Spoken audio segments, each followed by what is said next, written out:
Welcome back to What is 5G and how is it measured correctly? Here in part 2 we will introduce you to the technologies that are a part of 5G, which are massive MIMO, beamforming, TDD and FDD. Just like beamforming, massive MIMO is mentioned with 5G in the same breath. But the fact is that both these technologies are completely separate. A modern router, such as may be found in any household these days, can already transmit its signal using MIMO and beamforming. And conversely, 5G doesn't need beamforming or MIMO for it to work. But with 5G, these technologies are being rolled out for the first time with blanket coverage in a mobile network. Multiple input, multiple output, or MIMO for short, describes an antenna that does not consist of just one dipole, but of many. And these dipoles often have different polarization. Even with 2G, the transmitting antennas at least were made up for several cross-polarized transmit and receive elements. This reduced fading effects and enhanced the stability of communications. If a MIMO antenna is also used in a handset, MIMO can also be used to increase transmission capacity.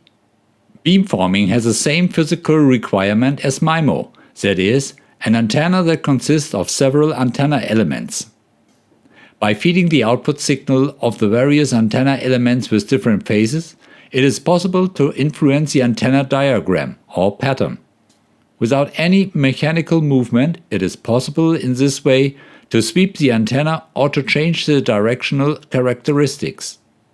Where earlier segment antennas could only cover a fixed 120-degree angle, for example, a beamforming antenna can both cover a fixed 120-degree as well as being able to transmit only in a direct line to the handset. This function is only a question of the control software. Moving parts are no longer required. Beamforming can also increase the antenna gain. Beamforming can be used for both the signaling and for the traffic. Signaling is required in order to set up a connection. It is always transmitted with full output power, as it must be able to detect a new user right up to the edge of the cell. In contrast, the traffic signal contains a conversation and transmits the useful information. Unlike the signaling, the output power of the traffic signal can be reduced depending on the location of the user. Simultaneous beamforming is possible in both spatial direction, that is, vertically and horizontally.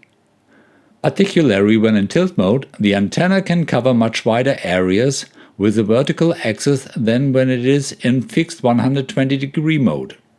It is assumed that 3 configurations are used for the most part: both signaling and traffic without beamforming, signaling without beamforming, traffic with beamforming, both signaling and traffic with beamforming.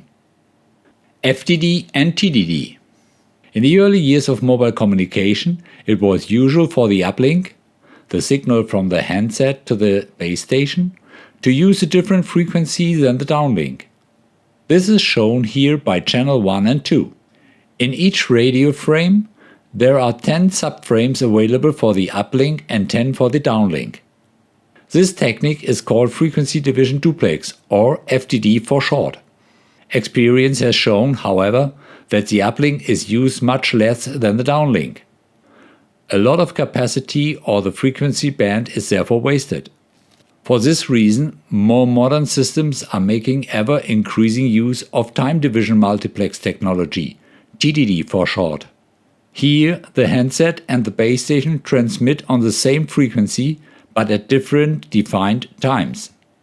This allows the number of time slots available in each radio frame for the up and downlink to be set separately, so that they can be adjusted to match the required capacity perfectly. It is thus now possible to make different capacities available for the uplink and the downlink, but with the same number of frequency channels. A so-called special frame is inserted in order to time synchronize the up and downlink. What do these techniques mean for the measuring equipment and how are they measured correctly? We will take a look at that in part 3.